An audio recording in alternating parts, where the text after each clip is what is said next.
Supreme court के वरिष्ठ वकील और सांसद कपिल सिब्बल ने बुधवार को राज्यसभा में वक्फ बोर्ड विधेयक पर अपनी आपत्ति जताते हुए कई बड़ी बातें कही थी। सोशल मीडिया पर कपिल सिब्बल का संबोधन का चर्चा विषय बन गया है, जहां कपिल सिब्बल ने राज्यसभा में हिंदू मंदिर का जिक्र भी किया है। उन्होंने मंदिर का जिक्र क्यों किया है, देखिए इस वीडियो में। ये किस किस्म का लॉ है?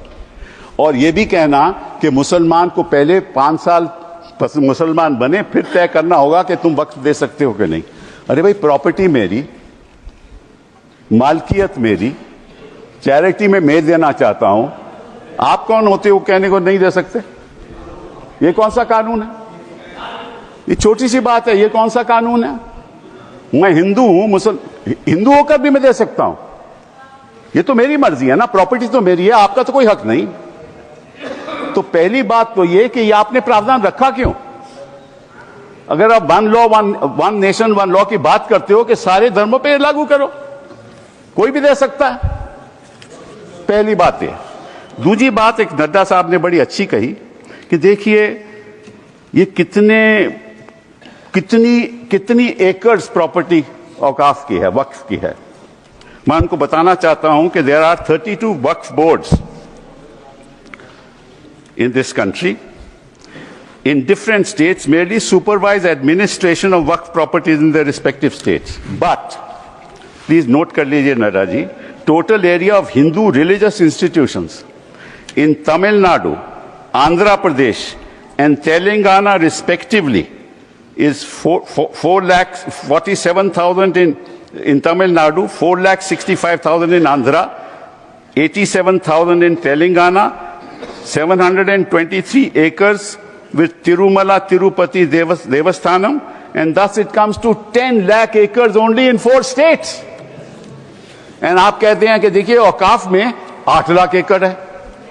अरे भैया, आपके हिंदू टेम्पल्स में भी इतनी संपत्ति है, वहां आप क्या कर रहे हो? बाकी स्टेट्स में देखो ना। अच्छा, और ये नहीं कि हर धर्म में सुधार नहीं होना चाहिए, उतार होना चाहिए।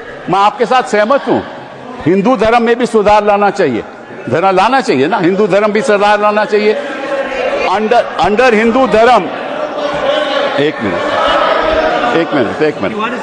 हिंदू धर्म, मैंने आज तक किसी को टोका नहीं, मैं केवल छोटी सी बात रख रहा हूं आपके सामने। हिंदू धर्म में भी सुधार होना चाहिए। अब हिंदू धर्म के अंतर्गत अगर कोई सेल्फ एक्वायर्ड प्रॉपर्टी हो तो वह अपने बेटों को दे सकता है, बेटी को नहीं दे सकता।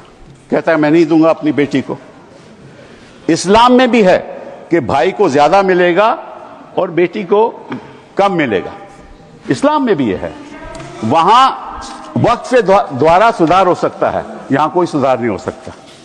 तो आप अगर महिलाओं की बात करते हो तो एक कानून लाओ कि हिंदू लॉ में कोई अपनी सेल्फ एक्वायर्ड प्रॉपर्टी केवल बेटों को नहीं दे सकता, वहां महिलाओं का हक होना चाहिए।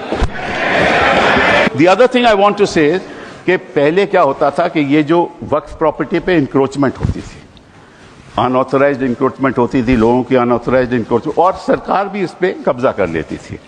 इसलिए जो लिमिटेशन प्रोविजन लाया गया उसमें यह रखा गया कि जो 12 साल का लिमिटेशन ऑर्डिनरी लॉ में है वो नहीं है। किसी ने गलत तरीके से वक्फ प्रॉपर्टी का कब्जा कर लिया तो अगर लिमिटेशन की बात आएगी तो 12 साल के बाद वो उसको चैलेंज नहीं कर सकता। आपने वो वापस लिमिटेशन ले आए, मतलब कि उनका अनऑथराइज्ड कब्जा कायम रहेगा। तो ये तो आप इंक्रोचमेंट्स का साथ दे रहे हो, इंक्रोचर्स का साथ दे रहे हो। मतलब कि जो वक्फ प्रॉपर्टी ने गलत कब्जा हुआ है वो कब्जा वैसे ही रहेगा क्योंकि 12 साल बीत जाएंगे। ये किस किस्म का प्रावधान आप लाए हो? आप प्रोटेक्ट कर रहे हो वक्फ प्रॉपर्टी को कि इंक्रोचमेंट्स को प्रोटेक्ट कर रहे हो? फिर साथ साथ में आपने ये कह दिया कि district magistrate has the full power to decide as to whether it is waqf property or not. This is what you have said. Now what inquiry will the district magistrate have in that case? He will decide on his own and his decision is final.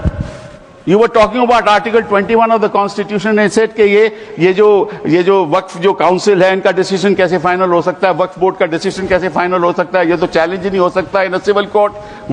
Which decision of the district magistrate will you challenge in the civil court? You have said in this law that the decision of the district magistrate is final. And when he decides that this property is not Waqf property, that cannot be challenged till he gives a final decision. So you can't deal with that property. You give finality to it. और वो जो आपने रखी है बात कि ये जो इंडाउमेंट्स हैं, ये जो वक्फ है, इसकी जो ट्राइब्यूनल की डिसीजन है, ये फाइनल रहता है, ये आपने कहा ना। नो, अगर वो वक्फ ट्राइब्यूनल का डिसीजन फाइनल रहता है तो सिविल कोर्ट को तो कोई हक नहीं उसको चैलेंज करने के लिए। यही बात हिंदू इंडाउमेंट्स एक्ट में है।